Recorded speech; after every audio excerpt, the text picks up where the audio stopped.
Être un super-héros, c'est aider le monde, c'est le sauver. C'est aider les petits garçons tristes et mal aimés. C'est être inspirant pour eux. C'est vouloir les aider à s'élever pour qu'ils aspirent à un rang supérieur.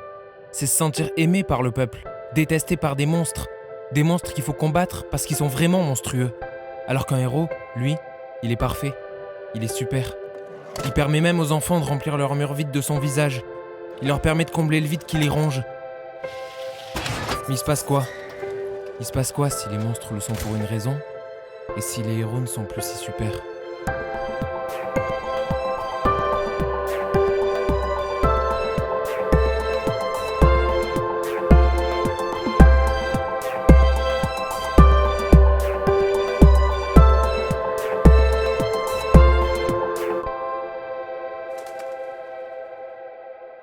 Vous connaissez Tim Burton. Et même ceux pour qui le nom ne dit absolument rien, vous connaissez Tim Burton. C'est un réalisateur qui est fasciné par l'étrange, le bizarre.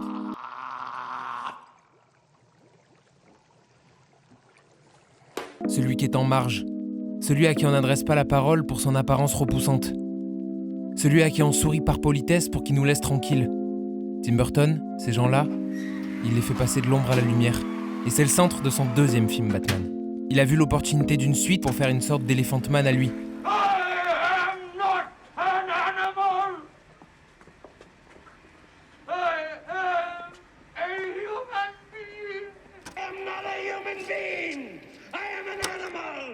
On connaît tous l'histoire de l'homme chauve-souris. On sait que c'est pas lui le monstre. Et non, c'est pas lui le centre de son propre film. Et c'est ce qui fait de ce blockbuster une anomalie dans le genre. Dans ce film, il a comme véritable personnage principal le pingouin. Alors oui, je sais, t'as tout de suite en tête l'image d'un gros mafieux, petit, nerveux, avec un nez proéminent. Moi aussi je l'avais avant de voir le film. Moi aussi j'avais cette idée d'un monstre sans foi ni loi attiré par le chaos, un méchant au sens littéral du terme. Mais la marque des grands réalisateurs, c'est pas seulement réussir à sublimer un méchant, mais c'est le faire en magnifiant pourquoi ils le sont. Tim Burton l'a dit, je crois pas à la méchanceté déclarée. Je n'aime pas ce genre de boussole. Et c'est ça qui l'a orienté vers un autre chemin. Ce pingouin, il est pas mafieux. Ce pingouin, on assiste à sa naissance dès l'ouverture du film. Ce pingouin, ses parents l'enferment dans un berceau et le jettent dans les égouts. Pourquoi ? Parce qu'il est jugé comme monstrueux. Il est mal formé. Au même titre qu'un des frics de Todd Browning. Alors il est délaissé, abandonné, condamné à vivre sous terre. Une sorte de mort-vivant, isolé de tous. Ce pingouin, il te fait penser à des périodes scolaires difficiles, où t'avais du mal à t'intégrer socialement. Ce pingouin, il reflète l'image qu'il y avait dans le miroir de tes 12 ans. Au point même que dès les premières minutes, t'es abasourdi. Oh, je sais, mon garçon. Le narrateur en toi est touché. Mais reprends tes esprits. Faut que tu fasses face à des souvenirs douloureux. Faut que tu t'en serves. Tu sais, t'es pas au bout de tes surprises, on est qu'au début, toi et moi, et on va pas se quitter. Si t'as eu envie de parler de ce film, c'est qu'il y a une raison. Tout arrive pour une raison. Tu te revois encore petit, en train d'avoir tes premiers émois devant tes Pixar préférés. Avoir la bouche grande ouverte face à Spider-Man 2. Quelque chose s'est brisé en toi. Quelque chose qui t'empêche de te regarder en face. Qui te force à être terré dans l'ombre. Alors prends ces bouts de verre. Prends tous ces bouts de verre qui se sont logés au fond de toi et reconstruis un autre miroir. Celui qui rendra enfin de reflets dignes.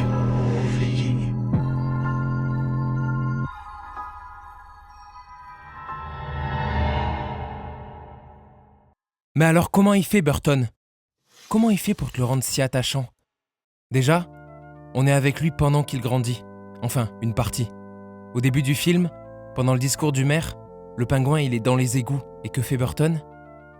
Il adopte son point de vue. Contrairement à ça, le clown tueur qui te filmerait depuis la route, la méchante menace qui vit dans les égouts, là, on est avec lui. On regarde les passants défiler depuis les égouts. Depuis son regard. On ne fait qu'un. Et c'est long. C'est très long. C'est très long et c'est horrible. Puis les gens y racontent des choses atroces sur nous. Alors qu'ils nous ont jamais vus. Ils nous connaissent pas. Ils s'arrêtent à une légende, à une apparence.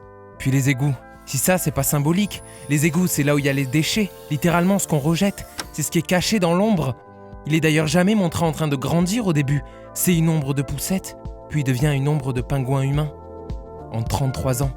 L'ombre, c'est quelque chose de très important dans la patte visuelle de Burton. Il a été énormément marqué par l'expressionnisme allemand et par Caligari. Mais revenons aux égouts. Les égouts, c'est également sous terre. Et ça montre qu'il est sous-considéré, qu'il est en dessous l'espèce humaine, inférieur à l'espèce humaine, parce qu'il en fait pas vraiment partie. Et ça sera sa quête pendant tout le film. Trouver qui il est, une quête existentielle.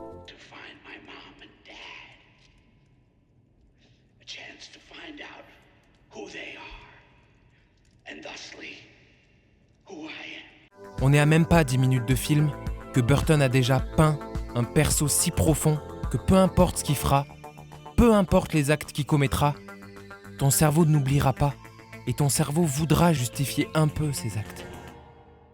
Et c'est fort. Que ce soit lui ou bien Selina Kyle, ils sont traités comme des personnages tragiques. Ils vivent des choses horribles. Alors ça justifie pas en soi leur comportement, non, mais ça les rend troubles, ça les rend gris, nuancés, et ça les rend attachants, malgré tout. Ils sont seuls, ils ont personne. Selina Kyle, quand elle rentre chez elle, elle parle à son répondeur.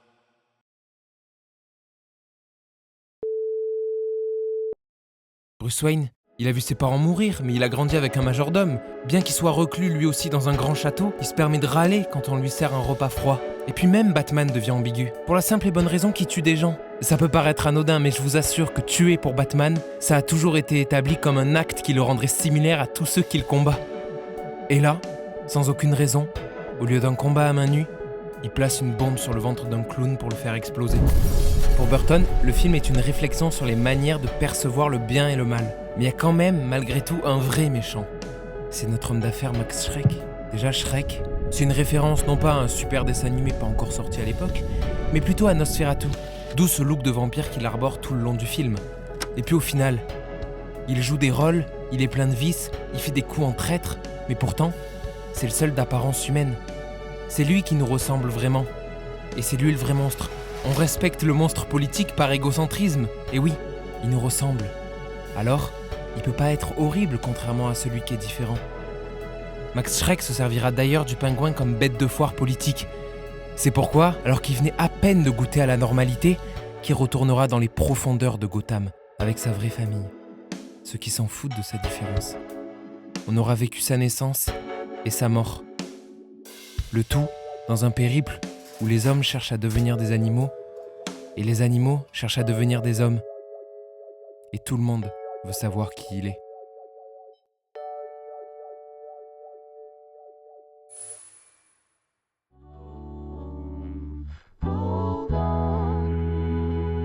If love is the answer, you're home. Hold on. If love is the answer, you're home. Et il y a une dernière référence que j'ai trouvée personnellement et que je vais me permettre d'expliquer. C'est une référence psychologique qui m'est venue. C'est l'idée, déjà présente dans le nouvel Hollywood, l'idée du retour du refoulé. C'est-à-dire que ceux qu'on rejette de la société reviennent sous forme de monstres. Et dans le film, elle est utilisée sous l'angle politique. C'est le scénariste Daniel Waters qui tenait à ça, puisqu'il a affirmé dans un entretien avec Stéphane Moïsakis que c'était son idée d'insuffler une critique des politiciens. Du coup, évidemment que c'est critique. Mais c'est critique sur l'Amérique. C'est critique sur ce jeu des masques que l'on porte en public dans les soirées sombres littéralement masquées. Un peu comme dans les Eyes Shut, mais 4 ans avant. Puis je rappelle que parmi nos 4 personnages principaux, le seul qui est 100% méchant, c'est Max Schreck, le patron d'une grande firme. Et pourtant, c'est lui que les gens acceptent. C'est lui que les gens considèrent comme le Père Noël de Gotham. La critique politique, elle est à la fois en avance sur Trump et en réaction à l'Amérique de Reagan et le rêve américain. Et c'est aussi ce que critiquera la suite de Massacre à la tronçonneuse. Puis quand je réfléchis, je me dis qu'on a un film marketé pour les enfants, avec des jouets dans des Happy Meal, et où les arguments de Shrek pour motiver le pingouin à être maire, c'est s'enfiler toutes les femmes de Gotham. Donc c'est pas étonnant que ça ait choqué. Tim Burton, il a fait un blockbuster à l'opposé de ce qu'était le cinéma de divertissement et de super-héros de l'époque, mais surtout à l'opposé de ce que deviendra le genre. Il met en avant la figure du monstre, dissoute dans un film de super-héros. Et en ça, on peut s'imaginer une mutation encore plus poussée. L'idée que le super-héros lui-même deviendra un monstre, Et ce qui est fou, c'est qu'en écrivant cette vidéo, je suis tombé sur un article affirmant que c'était l'envie de Daniel Waters pour la suite de Batman. Des super-héros monstrueux, une sorte de The Boys avant The Boys. The Boys, c'est une monstruosité graphique, c'est plein cadre, c'est presque un sentiment jubilatoire à montrer le monstre, à le sublimer dans des actes affreux.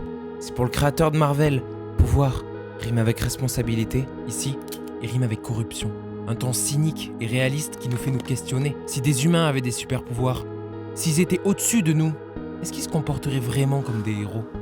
Et le pouvoir dans notre monde, il rime avec politique. C'est là où c'est fort, c'est que la série, elle joue sur les deux tableaux. Elle caractérise ces personnages basés sur Max Schreck. En apparence, ils sont super, mais ce sont eux, les véritables monstres. On a un différentiel de savoir avec le peuple qui les adule, mais du coup, ça renforce l'aspect cynique de leur acte héroïque. Puisque nous, on connaît la vérité. Homelander, c'est un dieu. Un dieu, ouais, mais un psychopathe. Une figure de l'homme blanc à l'apogée de sa domination. C'est l'image d'un patriote tout-puissant, celui que l'Amérique a rêvé et iconisé en long, large et en travers. Un Superman Trump. Mais la série, elle oublie pas de lui créer des fans. Des chrétiens nationalistes qui le vénèrent peu importe ce qu'il fait et fera. Au fil des saisons, on découvre comment on crée un super-héros. On est loin de la piqûre d'araignée ou de la mort des parents. Non. Ici, on les crée au sens propre.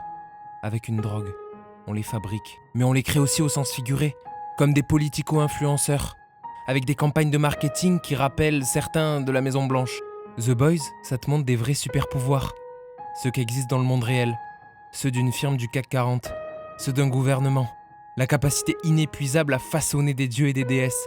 Le rebranding, les réseaux sociaux, la propagande, les stratégies de communication. C'est ça les vraies armes.